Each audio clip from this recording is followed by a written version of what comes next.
I am a mom.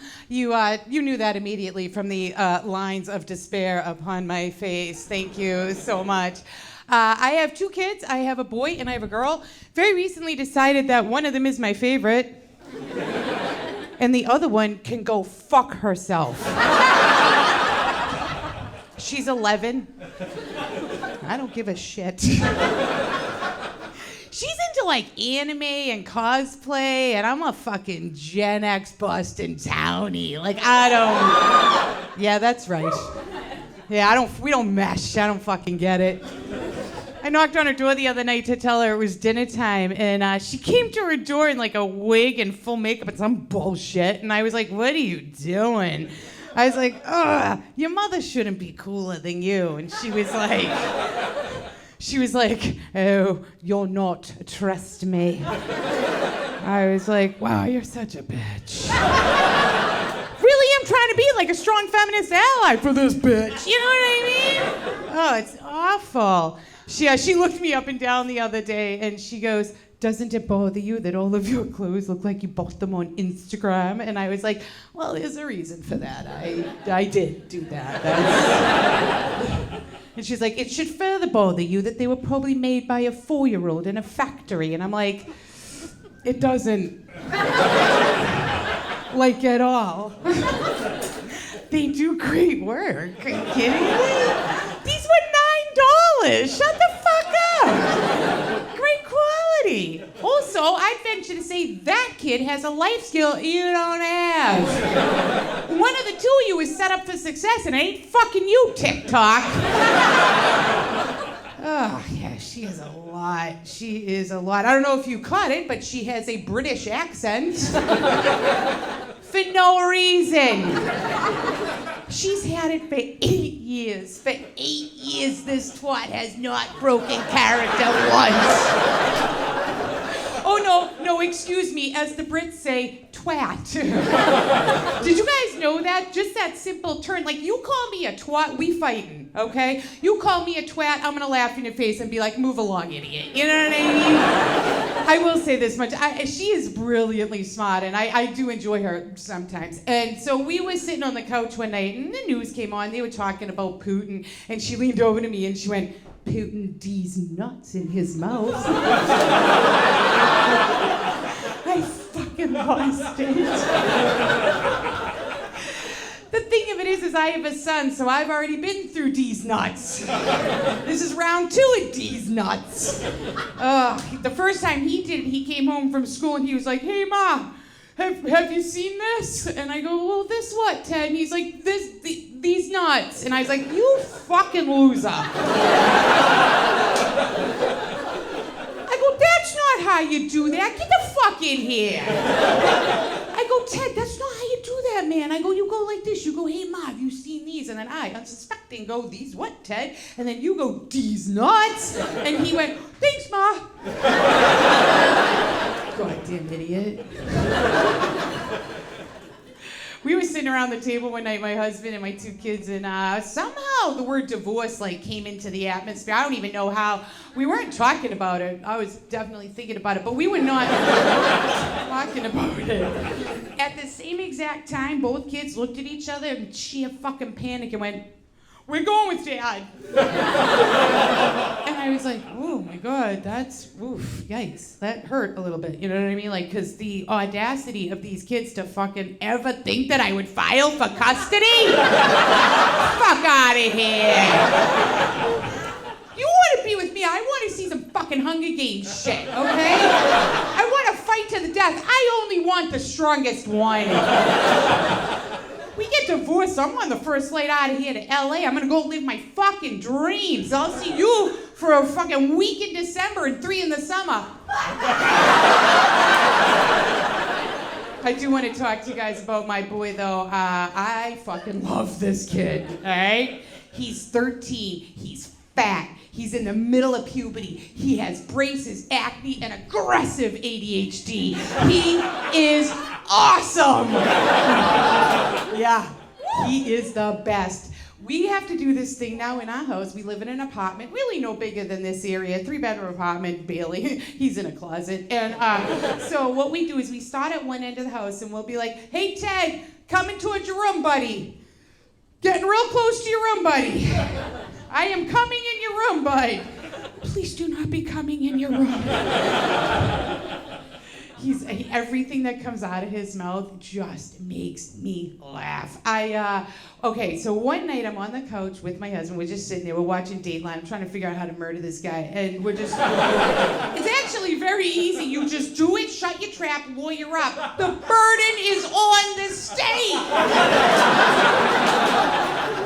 Don't text your BFF like I fucking did it.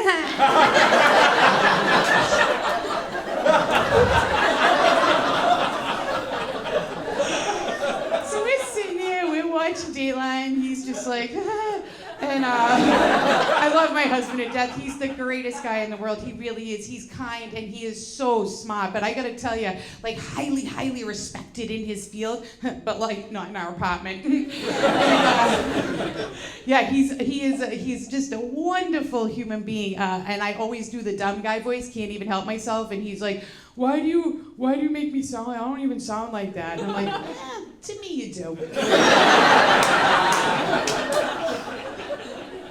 So we're sitting on the couch and Teddy comes out of his room and he's holding a red umbrella.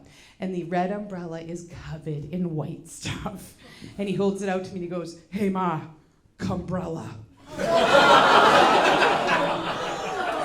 I lose it. Because I love good wordplay. It's fucking hilarious, right?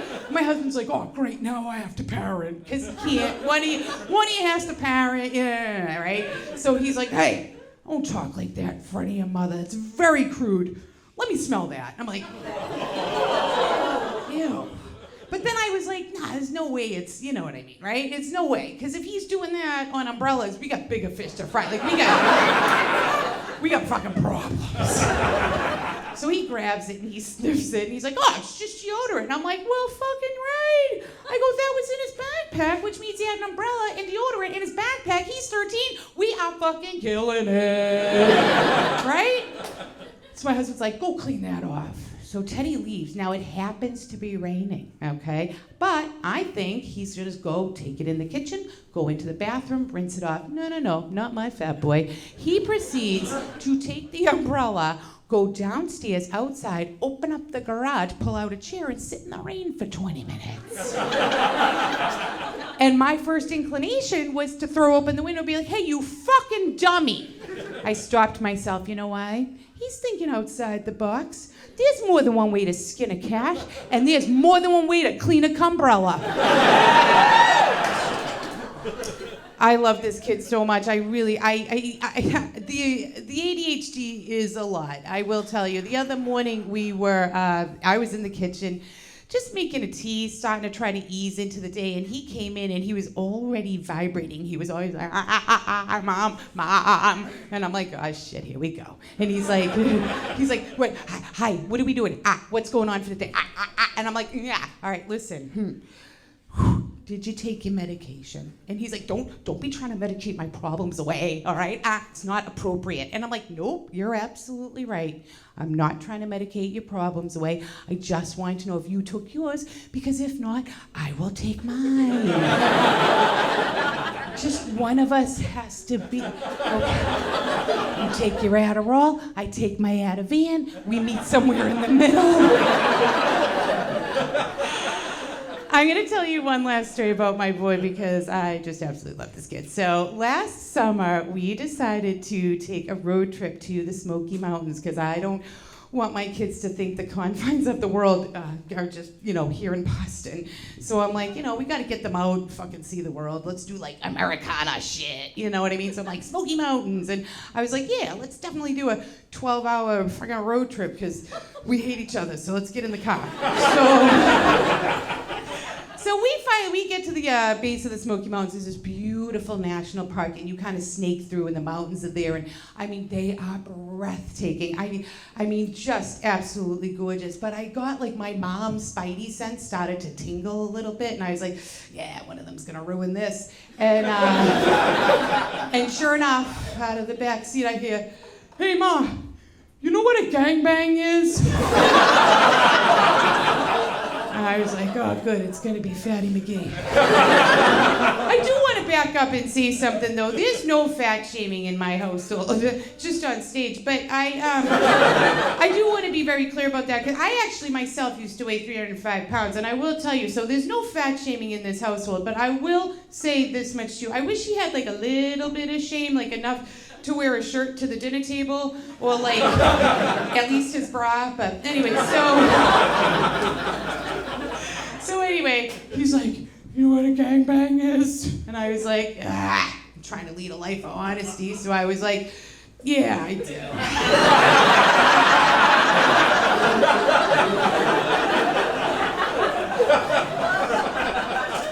He's like, "Can I tell you what a gangbang is?" And I was like, No. Of course, my husband's like ignoring the interaction. He's just like... Of course, Jenny has to chime in. She's like, "Does anyone care that he smells like a bag of farts?" And I'm like, no. Not right now. Got bigger problems here. She's like, "Ma, I'm definitely gonna tell you what a gangbang is, okay?" And I'm like, "Don't you fucking do it. Don't do it." And he's like, "First you go to McDonald's." And I'm like, "Oh, I know that."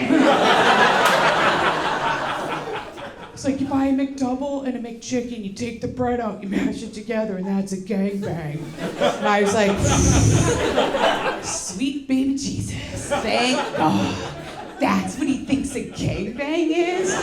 I'll take two. I think about this a lot, though. What if I had started to tell him what a gangbang is? Well, Ted, you know, sometimes when a mommy and a daddy and our neighbor Paul all love each other very much. The other thing is it's called a McGangbang, which makes McFucking sense. Like, oh my God. But the greatest thing about this gangbang thing is that now, for the rest of my life, anytime I hear about, the Smoky Mountains, or think about the Smoky Mountains, or see the Smoky Mountains, all I'm gonna think about is that fat asshole in the back of my car being like, "Hey, Ma, you know what a gangbang is?" And now, so will all